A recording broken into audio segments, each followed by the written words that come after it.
오늘 팔복의 말씀 벌써 8번째 말씀입니다. 화평하게 하는 자는 행복하다, 이 주제로 말씀을 증거하도록 하겠습니다. 많은 사람들이 행복을 찾습니다. 그러나 우리가 행복을 갈망하는 만큼 그 실제로 행복을 누리고 사는 사람들은 많지 않은 것 같습니다. 행복이 어디에 있는지를 잘 모르기 때문인 것입니다. 여러분, 행복은 어디 있는 것입니까? 예수님께서 말씀하셨죠. 화평하게 하는 자는 행복하다. 화평하게 하는 자는 행복하다. 여러분, 행복이 어디에 있다는 말씀인가요? 평화로운 관계 속에 있다는 말씀인 것입니다. 행복이라고 하는 큰 울타리에 기쁨이 들어있죠. 여러분, 기쁜 사람은 행복한 사람입니다. 그런데 그것을 충분하지 않아요. 행복이라고 하는 울타리 안에는 기쁨이 들어있을 뿐만 아니라 평화가 필요합니다. 그러니까 내적으로는 어떤 상황 속에서도 요동하지 않는 평안이 필요하고, 다른 사람들과의 관계 속에서 평화로운 관계, 이것이 행복의 중요한 요소라 하는 것입니다. 인생의 지혜를 말하는 잠언서는 이 평화, 화목의 가치를 이렇게 이야기한 적이 있습니다. 잠언서 7장 1절 말씀입니다.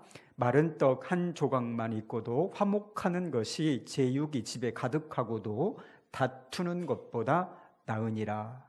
21장 9절 말씀, 다투는 여인과 함께 큰 집에 사는 것보다 움막에서 사는 것이 나으니라. 이런 부자가 되는 것, 소유가 많고 늘어나는 것, 이거보다 더 중요한 것이 있으니 그것이 화목한 관계 안에서 사는 것이다 라고 하는 말씀이죠. 그런데 실제로 사람들이 어떻게 사는지 아십니까? 부와 소유를 늘리기 위하여 이것을 더 중요하게 여기며 살아가는 사람들이 너무나 많이 있는 것이죠. 다투는 한이 있어도 큰 집에서 살기를 원해요. 다투는 한이 있어도 큰 집에서 사는 것을 더 중요하게 생각하기 때문에 행복을 원하지만 그 행복을 실제로 누리고 살지 못하는 사람들이 많은 것이다, 그런 말씀입니다. 화평하게 하는 것을 헬라어로는, 원문으로는 에이레네 포이오스라고 부릅니다. 이런 단어예요. 이 두 가지 단어가 합쳐진 것인데, 에이레네 그리고 포이오스, 이게 두 가지가 합쳐서 만들어진 단어입니다. 에이레네라고 하는 것은 평화라고 하는 뜻이고, 포이오스라고 하는 것은 행하다라고 하는 뜻입니다. 그러니까 평화를 행하는 자라고 하는 뜻이지요. 그래서 영어 성경에는 이것을 peacemaker, 평화를 만드는 자다라고 번역을 하고 있습니다. 여러분, 생각해 보십시오. 여러분은 가정에서, 여러분이 속한 공동체에서 피스메이커로 살고 계십니까? 아니면 트러블 메이커로 살고 계신가요? 그렇다면 화평하게 하는 자는 어떤 사람을 말하는 것이겠습니까? 부정적으로 말하자면 예수님께서 말씀하신 이 화평하게 하는 자는 기질적인 평화주의자를 말하는 것이 아닙니다. 우리 중에는 평화를 좋아하는, 기질적으로, 태생적으로 평화를 좋아하는 사람들이 있습니다. 사람의 성격 유형을 분석하는 방법 중에 애니어그램이라고 하는 것이 있습니다. 이 내용을 살펴보면 그럴 법도 하고 참 재미가 있습니다. 그런데 1번부터 9번까지, 그러니까 9가지 성격 유형이 있는데 9번이 무엇이라고 불려지는가? 평화주의자라고 불려집니다. 이 유형의 사람들은 태생적으로 갈등을 싫어합니다. 평화롭고 원만한 관계, 다른 사람들과 좋은 관계를 맺는 것을 원해요. 그래서 다른 사람들의 요구를 아주 잘 들어주는 사람들입니다. 자기 마음에는 들지 않지만 거절, 노라는 대답을 잘 하지 않는 사람들입니다. 점심 먹을 때 우리 뭐 먹을까 이렇게 물어보면 이런 사람들은 어떻게 대답을 하느냐? 난 아무거나 괜찮아. 네가 원하는 거 먹자. 너 좋아하는 거 먹자. 이렇게 말할 가능성이 큰 사람들입니다. 이런 사람들은 태생적으로 갈등을 싫어하기 때문에 갈등 상황을 못 견딥니다. 갈등이 생기면 물러서고 피하고 도망가요. 그리고 갈등이 잠잠해질 때까지, 조금 고요해질 때까지 동굴에 숨습니다. 숨어 있어요. 예수님께서 말씀하시는 화평하게 하는 사람들이 이런 사람들인가? 그렇지가 않습니다. 예수님께서 말씀하신 평화라고 하는 것은 갈등을 피함으로써 주어지는 정도가 아니라고 하는 것입니다. 갈등을 피하는 것 정도로는 진정한 평화를 얻을 수가 없다는 이야기죠. 예수님께서 말씀하신 평화하게 하는 자, 화평하게 하는 자는 적극적인 것입니다. 갈등이 녹아지는 거예요. 갈등이 평화로 녹아지는 것입니다. 그렇다면 이런 경우는 어떻습니까? 여러분, 인도의 독립영웅 간디를 잘 아시죠? 인도의 성자다라고 알려진 분이십니다. 그는 비폭력 무저항이라고 하는 정신으로 인도의 독립운동을 이끌었습니다. 이 간디에 의해서 평화적으로 진행되었던 이 독립운동은 그 어떤 무장 저항보다 강력했다는 평가를 받고 있습니다. 그래서 결국은 1947년에 이 비폭력 무저항, 평화로운 독립운동이 인도의 독립으로 열매를 맺게 됩니다. 요즘 남북 관계가 놀라운 속도로 발전하고 있습니다. 전에 없던 평화의 분위기가 조성되고 있습니다. 평화의 정착까지는 갈 길이 멀죠. 아직 멀다. 그렇게 다 여기고 있습니다. 그렇지만 예전에 비하면 남북 관계에 놀라운 진전이 있는 것이 사실입니다. 며칠 전에 노벨 평화상 수상자가 결정되었습니다. IS에 잡혀 있다가 풀려나고 또 그것을 이렇게 드러내고 사람들에게 알린 사람들, 여자 2분이 계신데 수상자가 되었다라고 하는 소식을 들었습니다. 결국 수상은 불발되었지만 발표가 있기 전까지 이 문재인 대통령과 김정은 위원장이 공동 수상자가 될 것이다. 이런 기대감이 있었습니다. 그러니까 평화를 만드는데, 평화를 정착시키는데 공로가 있다. 이런 뜻이겠죠. 사람들이 노벨 평화성을 기대하고 그렇게 거론되었던 것은 그런 의미가 있는 것입니다. 예수님께서 말씀하신 화평하게 하는 자라는 것이 이런 사람들을 말하는 것일까요?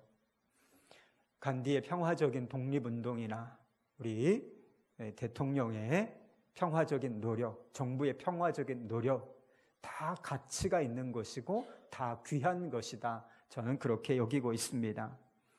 그러나 이런 경우를 예수님께서 말씀하시는 화평하게 하는 자라 이렇게 보기에는 문제가 있습니다. 화평하게 하는 자는 복이 있다. 왜냐하면 그들이 하나님의 자녀라. 그들이 하나님의 자녀라 일컬음을 받을 것이기 때문이다. 이 말씀이 있기 때문이에요. 평화를 위한 노력은 그 어떤 것이든지 소중한 것이고 다 가치가 있는 것이지만 평화를 위하여 헌신하는 것 자체로 하나님의 자녀가 된다. 이렇게 말할 수가 있을까요? 그렇게 생각하는 것은 이런 복음을 부정하는 것입니다.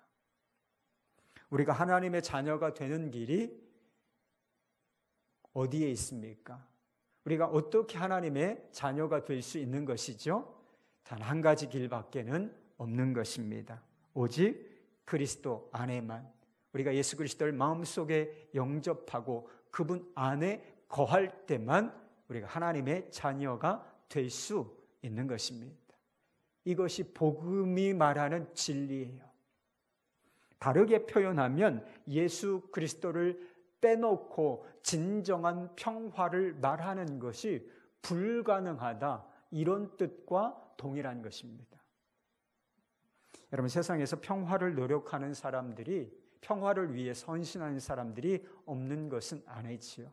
그리고 우리도 마음속 깊은 곳에서부터 평화를 원하고 있습니다. 그러나 우리가 사는 세상은 평화롭지 않습니다. 여러분, 텔레비전 뉴스를 매일 보시지요? 들려오는 소식이 어떻게 평화로운 소식, 좋은 소식이 많습니까? 그렇지 않아요. 불화하는 소식, 전쟁의 소식, 갈등하는 소식이 대부분이다라고 말해도 과언이 아닐 것입니다. 우리 아이들이 다니는 학교 평화롭지 않습니다. 여러분이 다니는 직장 평화로우십니까? 제가 그런 이야기 들었어요. 직장 생활하는데 가장 힘든 것이, 가장 힘들게 하는 것이 무엇인가? 인간 관계라는 거예요. 사람과의 관계가 너무 힘들어서 직장 다니기가 힘들다, 이런 이야기를 들었습니다. 여러분, 가정은 어떻습니까? 여러분의 가정은 안녕하십니까? 여러분의 가정은 평화로우신가요? 가장 가깝고 화목해야 할 관계조차 평화롭지 못한 경우가 얼마나 많은지 모릅니다. 제가 어렸을 때 저희 가정은 평화롭지를 못했습니다. 어린 마음에도 좀 평화로웠으면 좋겠다, 평화가 그립다, 이런 생각을 했던 적이 여러 번 있습니다. 저는 어렸을 때 저희 가정만 그렇게 힘든 줄 알았어요. 저희 가정에만 그렇게 평화가 없는 줄 알았습니다. 그런데 알고 보니까 저희 가정만 그런 게 아니었다라고 하는 것이죠. 거의 모든 가정들이 깨어진 관계, 그리고 그로 인한 상처와 아픔을 가지고 있다는 사실을 제가 알게 되었습니다. 여러분, 우리가 믿는 하나님은 어떤 분이십니까? 평화의 하나님이십니다. 사도 바울은 하나님을 부를 때 평강의 하나님, 평화의 하나님이라고 부르기를 좋아했습니다. 우리 하나님은 구약 성경에서 표현하자면 샬롬의 하나님이십니다. 그런데 왜 하나님께서 만드신 이 세상이 그토록 평화롭지를 못한 것인가? 하나님이 세상을 잘못 다스리고 계신 것입니까? 그렇지가 않죠.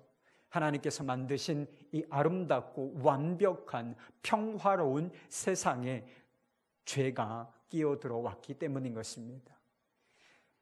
죄가 샬롬을 파괴했기 때문이라는 것입니다. 하나님과 인간 사이를 불화하게 만들고, 그리고 인간과 인간 사이를 불화하게 만드는 원인, 그게 뭐라는 거예요? 바로 죄라고 하는 것입니다. 여러분, 전쟁이 왜 일어나는지 한번 생각해 보셨습니까? 다툼과 갈등, 싸움이 왜 공동체 속에서 일어나는지를 여러분 심각하게 고민해 보신 적이 있습니까? 명분이야 그럴듯할 수 있지요. 근데 명분이야 어떠하든지 그 밑바닥으로 들어가 보면 죄라고 하는 것이 자리 잡고 있다는 사실입니다.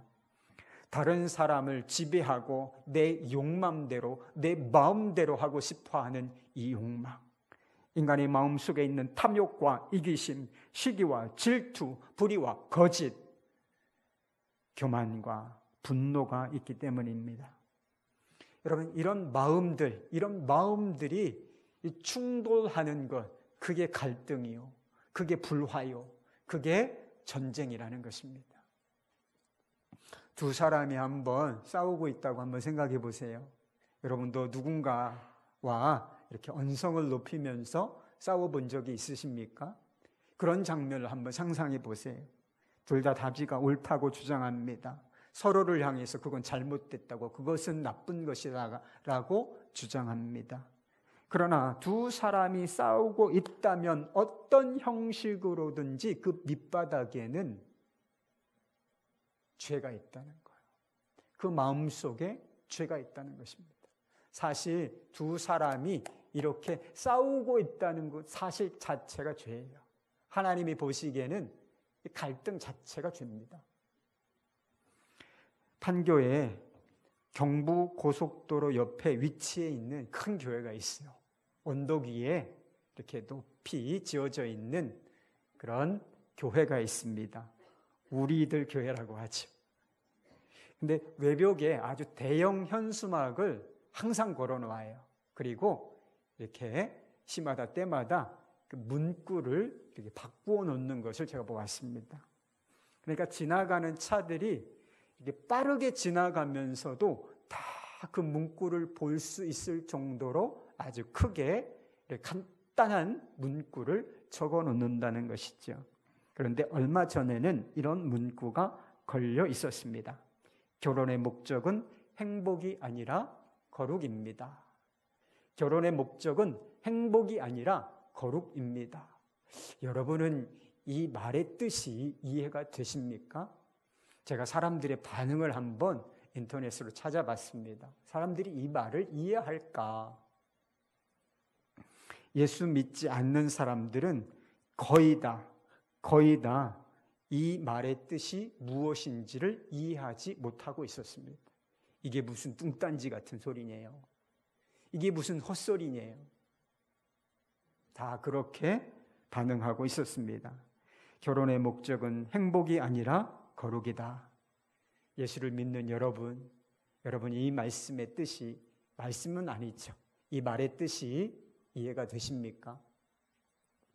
심오한 뜻이 담겨 있지만 여기서 이 말의 뜻을 다 풀어서 설명드리기는 좀 어려울 것 같습니다. 설교 한 편을 해야 될 것 같아요. 그러나 간단하게 말하자면 여러분, 거룩함이 없이 행복은 없다는 거예요.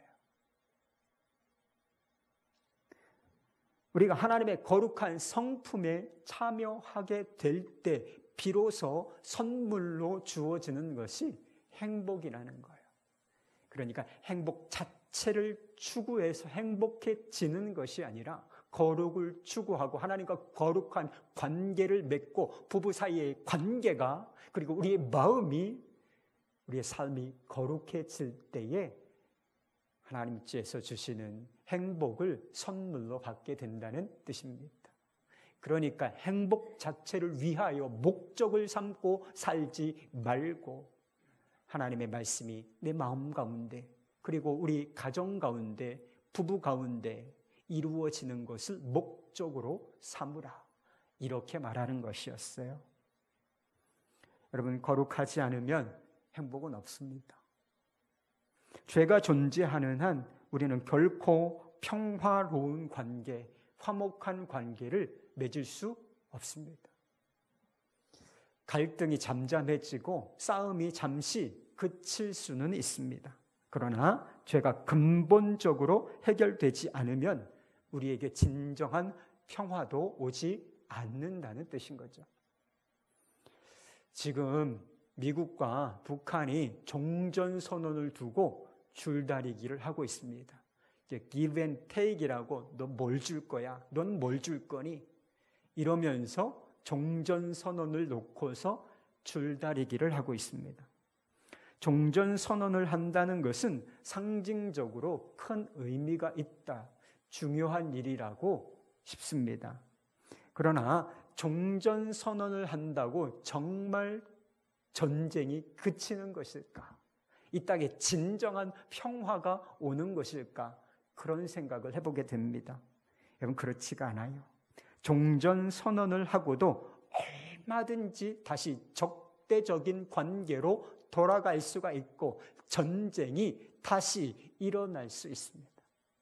여러분, 이것이 인간의 역사가 보여주는 거예요. 그리고 우리의 삶이 여실히 보여주고 있는 것이죠. 여러분, 죄와 평화는 결코 하나가 될 수가 없습니다. 죄의 짝은 불화예요. 그렇다면 평화의 짝은 무엇이겠습니까? 바로 거룩인 것입니다.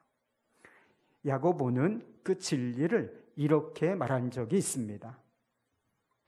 야고보서 3장 17절 말씀 오직 위로부터 난 지혜는 첫째, 성결하고 다음에 평화하고. 위로부터 난 지혜가 있습니다. 첫째는 성결한 것이고 그 다음에 평화로운 것이다. 이렇게 이야기하고 있어요. 여러분, 평화는 내게로부터 생산되는 것이 아닙니다. 내게로부터 나오는 것이 아니라 위로부터 나오는 것입니다. 여러분, 무엇과 함께 오는 것이다 하는 것이죠. 첫째, 성결하고, 첫째, 거룩하고. 여러분, 평화는 성결과 거룩과 함께 오는 것이다. 그렇게 말씀하고 있는 것입니다. 좀 전에 저는 예수 그리스도를 빼놓고는 진정한 평화를 이야기할 수 없다고 못 박아 말씀드렸습니다. 예수 그리스도 없는 평화는 없어요. 왜 그럴까? 예수 그리스도 없이는 우리에게 거룩함이 없기 때문입니다. 여러분, 우리 스스로 우리의 삶을 거룩하게 만들 수 있는가? No! 아니요. 예수 그리스도, 그분의 은혜, 그분의 공로 없이는 누구도 거룩을 말할 수가 없다는 것이죠.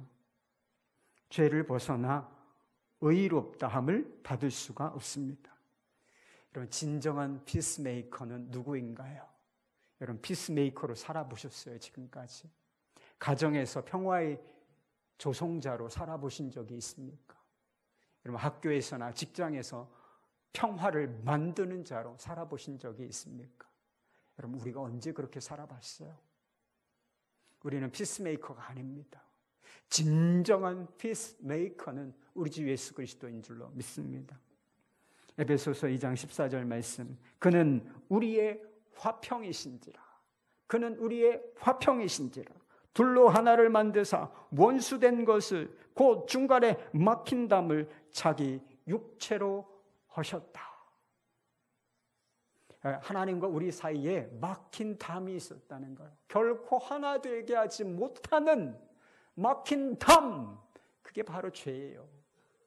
그러나 예수님께서는 이 땅에 오셔서 자기 육체로 십자가로 말미암아 그 막힌 담을 헐어버리셨습니다. 더러운 죄인들이 십자가의 은혜로 말미암아 의롭다함을 받게 된 것이죠. 여러분, 그 결과가 뭔지 아세요? 하나님과의 화평인 거예요. 하나님과 평화로운 관계를 맺게 된 것입니다. 그래서 사도 바울이 로마서 1장 1절에서 이렇게 말할 수 있었던 것입니다. 그러므로 우리가 믿음으로 의롭다 하심을 받았으니 우리 주 예수 그리스도로 말미암아 하나님과 화평을, 평화를 누리자. 할렐루야. 지난주에 마음이 청결한 자에 대해서 말씀드렸습니다. 마음이 청결한 사람이 어떤 사람인가? 그 마음에 예수 그리스도의 피, 더러운 마음에 예수 그리스도의 피가 뿌려진 사람들이라고 말씀드렸습니다. 믿음으로 말미암아 그 마음이 깨끗하여져서 하나님과 온전한 관계를 맺고 하나님께 온전한 마음으로 나아갈 수 있게 된 사람들이라고 말씀드렸어요. 예수 그리스도의 십자가로 말미암아 하나님과 화평한 관계를 맺은 사람들이 다른 사람들과 어떠한 관계를 맺어야 하는가? 우리가 공동체 소락에서 살아가야만 하는 사람들인데 이 공동체 속에서 어떤 정체성을 가지고 어떤 사람들로 살아가야 할 것인가? 여러분, 그것이 바로 화평하게 하는 자인 거예요.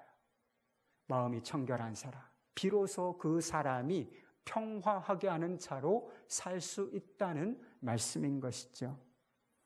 여러분, 그렇다면 우리가 어떻게 화평하게 하는 자로 살 수가 있겠습니까? 여러분, 우리가 화평하게 하는 사람으로 살 수 있는 가장 중요한 방법, 여러분, 이거 놓치면 절대로 화평하게 하는 사람으로 살 수 없어요. 그게 바로 복음을 전하는 것입니다. 여러분, 우리 자신에게는 화평하게 알 수 있는 능력이 없습니다. 우리는 화평하게 알 수 있는 능력 자체가 없는 사람들이죠. 여러분, 이 일은 십자가 복음, 십자가의 예수님만 하실 수 있는 것입니다. 여러분, 우리가 할 수 있는 역할이 있는 것이죠. 그것은 우리가 실제로 평화를 만들어내는 것이 아니라 평화를 만드시는 예수 그리스도께로 사람들을 안내하는 것입니다. 복음을 전하는 것이죠. 어떤 사람이 하나님과 평화로운 관계를 맺게 되면 우리가 그 사람과 평화로운 관계를 맺게 될 것인가? 그렇습니다. 내가 하나님과 평화로운 관계를 믿음으로 말미암아 맺고 다른 사람이 내 옆에 있는 누군가가 복음으로 말미암아 하나님과 평화로운 관계를 맺게 되면 그때 비로소 인간과 인간 사이에 찾아오는 것이 평화라는 거예요. 여러분, 불화하는 가정이 평화로워질 수 있는 가장 정확하고 빠른 방법이 무엇인지 아십니까? 가족 구성원들이 다 십자가의 복음을 받아들이는 거예요. 십자가의 복음! 이것 앞에 모든 가족들이 무릎을 꿇고 예수 그리스도를 나의 구주, 나의 주님, 나의 왕으로 모셔드리는 것이죠. 예수 그리스도 안에서 한 사람 한 사람이 하나님과 평화로운 관계를 맺는 것, 이것이 우리 가족들이, 우리 가정이 평화로워질 수 있는 가장 정확하고 빠른 길인 것입니다. 여러분, 가족들에게 복음을 전하는 것, 여러분 쉽습니까? 아니던데요. 복음을 전하면 우리 가족들이 복음을 쉽게 받아들일까? 여러분, 그렇지 않습니다. 도리어 이 복음 때문에 갈등이 생길 가능성이 더 큽니다. 예수님께서 좀 이상한 말씀을 하신 적이 있어요. 내가 화평을 주러 온 줄로 생각하지 말라. 내가 화평이 아니라 검을 주러 왔노라. 검을 주러 왔노라. 여러분, 이상한 말씀 아닌가요? 검이 상징하는 게 뭡니까? 전쟁이잖아요. 다툼인 것 아니겠습니까? 예수님 자신 때문에 갈등과 다툼이 있을 것이다. 이렇게 말씀하신 것이죠. 여러분, 사도 바울이 수많은 민족과 나라들을 돌아다니면서 복음을 전한 것을 우리가 성경을 통하여 보지요. 그런데 수많은 지역에 가서 복음을 전했을 때 다 좋은 일만 있었을까? 다 사람들이 복음을 환영하고 다 받아들였을까? 아니었습니다. 복음이 전해지는 곳마다 소요와 갈등이 있었고요. 그리고 이 사도 바울을 대적하여 일어나는, 죽이고자 하는 무리들이 항상 있었다라고 하는 것을 성경이 이야기해 주고 있습니다. 많은 사람들이 이런 갈등과 불화가 두려워서 가족들에게조차 복음을 전하지 못합니다. 믿지 않는 가족의 감정을 상하게 하지 않기 위하여 가정 안에서도 조용한 그리스도인으로 살고 있다는 거예요. 입 다물어. 큰 소리 나잖아. 그렇다고 평화가 오는 것일까? 여러분, 입 다물고 있으면 평화가 옵니까? 제가 어렸을 때 저희 가정은 평화롭지 못했다고 말씀드렸습니다. 여러 가지 이유가 있었지만 가장 중요한 이유는 우리 아버지와 어머니의 신앙적인 갈등 때문이었습니다. 저희 아버지는 저희 어머니가 예수 믿는 것을 너무나 싫어하셨어요. 못마땅하게 하시고 심하게 핍박하셨습니다. 그러나 어머니는 믿음을 포기하실 수가 없었고, 그러므로 말미암아 저희 가정에는 갈등과 불화가 끊이지 않았습니다. 어머니는 믿음으로 예수 안 믿는다 그러면 좀 평화롭지 않을까? 저희 어머니 그걸 선택하지 않으셨어요. 믿음을 고수하셨고 그 믿음으로 인한 불화를 감내하셔야만 했습니다. 그리고 가족 복음화를 위하여 많은 눈물을 흘리셔야만 했습니다. 만약 그때 어머니가 갈등과 불화가 두려워서 믿음을 포기했다면, 가족 복음화 이 끈을 놓아버렸다면 우리 가정이 평화로워질 수 있었을까? 그런 생각을 해봐요. 사실은 그 반대입니다. 지금 저희 가정이 완벽한 것은 아닙니다. 아직도 문제가 있어요. 그러나 그때에 비하면, 저의 어린 시절에 비하면 상상할 수 없을 정도로 평화가 찾아왔어요. 여러분, 십자가 복음 때문입니다. 어머니가 믿음을 포기하지 아니하고 가족 복음화를 위하여 눈물을 뿌리셨기 때문이다라고 저는 믿고 있습니다. 여러분, 시도 때도 없이 예수, 시도 때도 없이 복음, 이렇게 말하는 것은 지혜롭지 못한 태도일 수도 있습니다. 어떤 때는 그저 묵묵히 잠잠하며 기도를 해야만 할 때가 있는 것이지요. 그러나 여러분, 목적은 분명해야 돼요. 목표는 분명해야 된다는 거예요. 그것은 우리 가정, 내가 속한 공동체가 십자가의 복음, 십자가의 능력 안에서 하나가 되는 겁니다. 우리 모든 가족들이 십자가 복음 아래 무릎을 꿇고 예수 그리스도를 나의 왕, 나의 주로 모셔드리는 것, 이 목표 하나만은 포기해서는 안 되는 것입니다. 저희 교회에서는 매주 새벽마다 남북한의 화해와 통일을 위하여 기도하고 있습니다. 그때마다 빼놓지 않고 하는 기도가 그거예요. 이 남북한이 화해하고 하나가 되되 십자가의 능력 아래서 화해하게 하여 주십시오. 복음의 능력 안에서 하나로 통일되게 하여 주옵소서. 이것을 빼놓지 않습니다. 왜냐하면 복음 안에서만 화해하고 하나 될 때에 우리에게 진정한 평화가 올 수 있다고 믿고 있기 때문인 것입니다. 우리가 화평하게 하는 자로 사는 길은 우리가 화평하게 하는 평화의 복음을 전하는 거예요. 그리고 또 하나, 그리고 또 하나, 우리가 복음적으로 사는 것입니다. 사도 바울은 복음을 전한 이후에 그 적용 부분에서 이렇게 이야기한 적이 있습니다. 로마서 12장부터가 적용 부분이에요. 12장 8절 말씀입니다. 할 수 있거든 너희로서는 모든 사람과 더불어 화목하라. 여러분, 화목하라고 하는 것이 구체적으로 어떻게 하라는 것입니까? 연이어서 이런 말씀들이 나오고 있어요. 박해하는 자를 축복하고 저주하지 말라. 즐거워하는 자들과 함께 즐거워하고 우는 자들과 함께 울라. 악을 악으로 갚지 말고 선을 도모하라.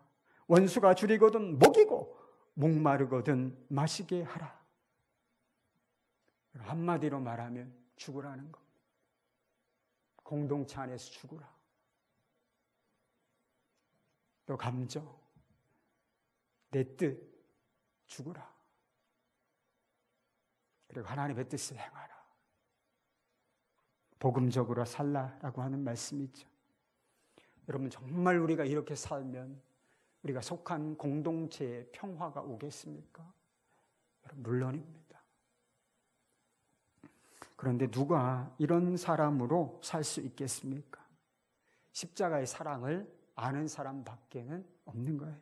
십자가의 사랑을 알고 주님과의 관계 속에서 깊은 평화를 누리고 하나님과의 친밀함, 하나님과의 화목함, 이것이 실제가 된 사람만 화평하게 하는 자로 살 수가 있는 거예요. 대학생 선교회 CCC라고 하죠. 세계적인 지도자 조시 맥도웰이라고 하는 분이 있습니다. 그분이 쓴 책이 있는데 회의에서 확신이라고 하는 책이에요. 그 책에 그분의 가정 이야기가 나옵니다. 그의 어린 시절은 고통과 절망으로 가득했다고 합니다. 알코올 중독자인 아버지가 술만 먹으면 때려요. 누구를 때리겠습니까? 자신의 어머니를 때리는 거예요. 아버지의 폭언과 폭행으로 집안은 매일 난장판이 되다시피 했습니다. 그리고 이 어린 아이의 마음은 상처투성이가 되고 말았습니다. 당연히 아버지가 미웠죠. 아버지를 죽이고 싶었습니다. 어떤 방법으로 죽이면 조용하게, 표시 안 나게 아버지를 죽일 수 있을까? 이런 방법을 생각하기도 했다 그래요. 그러다가 대학생 때 전도를 받게 됩니다. 전도를 받게 되었는데 십자가의 예수, 부활하신 예수를 이성적인 사람이었기 때문에 받아들일 수가 없었어요. 그래서 이것이 가짜다, 예수는 신화다, 이것을 증명하기 위해서 논쟁을 하고 그리고 온갖 자료를 다 찾아다닙니다. 그러다가 런던의 한 도서관에서 사람이 깨지고 말아요. 그를 사랑으로 찾아오시고 사랑으로 확증해 주시는 예수 그리스도 앞에 무릎을 꿇게 됩니다. 예수님을 만난 이후에 이 사람의 삶이 완전히 달라졌습니다. 그토록 미워했던 아버지, 용서? 아버지를 어떻게 용서해? 그토록 용서할 수 없을 것 같은 아버지를 용서하게 됩니다. 사랑으로 끌어안게 돼요. 예수님의 강권하심을 느껴서 아버지를 찾아가서 이렇게 고백하게 됩니다. 아버지, 사랑합니다. 아버지, 사랑합니다. 아버지가 아들의 고백을 받고 충격을 받고 이렇게 되물었습니다. 너는 어떻게 나 같은 아버지를 사랑할 수 있느냐? 예수님이 내 인생 가운데 행하신 일을 만약 내 인생 가운데도 행하실 수 있다면 나도 그분을 알고 싶구나. 이렇게 말하면서 예수님을 영접해요. 평생을 알코올 중독자요 트러블 메이커로 살던 사람이 예수님을 영접하고 하나님과 평화로운 관계를 맺게 되는 역사가 일어났다는 것이죠. 남아프리카 공화국에서 오래전에 있었던 일입니다. 흑인들만의 교회였던 성시온 교회에서 예수 그리스도의 십자가 고난, 이 사랑을 체험하기 위하여 세족식을 진행하고 있을 때였습니다. 그런데 그 당시로서는 흑백 갈등이 심하던 그 당시로서는 이해할 수 없는 놀라운 일이 벌어지게 됩니다. 흑인들만의 교회에서 백인 남자가 흑인 여자의 발을 씻기는 일이 생겼기 때문입니다. 그리고 그 남자는 모든 사람의 존경을 받고 있는 올리브라고 하는 이름을 가진 판사였기 때문입니다. 더 놀라운 사실은 올리브 판사가 발을 씻긴 여인이 여인이었는데 그가 누구였는가? 이 올리브 판사의 집에서 20년 동안 허드렛 일을, 가정 일을 돌아보아 주었던 여인, 하녀라고 부르죠, 일반적으로. 그런 여인이었기 때문입니다. 그 여인은 올리브 판사가 발을 씻기려 하자 사양하려고 했습니다. 그러자 올리브 판사가 이렇게 말했다 그래요. 교회의 중심은 예수 그리스도이십니다. 저희 중심에도 예수님이 계십니다. 주님 안에서 흑인과 백인이 무슨 차이가 있으며 주인과 종의 차이가 어디 있습니까? 예수님은 우리를 위하여 십자가에 죽기까지 우리 모두를 사랑하지 않으셨습니까? 이 사건이 너무나 충격적인 사건이었기 때문에 결국 이 올리브 판사는 판사로서의 지위를 잃게 되었다는 것입니다. 그러나 이 올리브 판사의 겸손과 사랑과 섬김, 이것은 흑백 갈등에 찌들어 있던 이 남아프리카 공화국의 이 사람들에게 소망을 주기에 충분했다. 그런 이야기인 것이죠. 여러분, 화평하게 하는 자로 살 수 있는 사람이 누구인 것입니까? 마음 중심에 예수님이 계신 사람들인 것입니다. 예수님께서 마음 중심에 들어오셔서 삶의 주인이 되신, 예수님께서 삶 전체를 주관하시고 통치하고 계시는 사람들, 그 사람들이 화평하게 할 수 있는 사람들인 거예요. 그때 우리는 미움과 상처의 담을 넘어서 사랑과 용서로 나아갈 수 있게 되는 것입니다. 불화의 담을 넘어서 평화로 나아갈 수 있게 되는 것입니다. 예수님께서는 화평하게 하는 자들은 복이 있다. 왜냐하면 그들이 하나님의 자녀라 일컬음을 받을 것이기 때문이다 라고 말씀하셨습니다. 여러분, 화평하게 함으로 하나님의 자녀가 된다는 뜻이 아닙니다. 화평하게 하는 삶을 살 때에 우리가 하나님의 자녀로 증거되어진다. 나 자신에게 그리고 세상 가운데 하나님의 자녀로 증거되어지고 확증되어진다. 이런 뜻인 것입니다. 여러분, 우리가 화평하게 하는 자로 산다는 것은 우리가 불화하게 하는 모든 갈등의 주범인 이 마귀에게 속한 자가 아니요 평화의 주님, 평화의 왕이신 주님께 속한 자라는 가장 확실한 증거인 것입니다. 이거보다 더 분명한 증거는 별로 없습니다. 여러분, 우리가 하나님의 자녀다.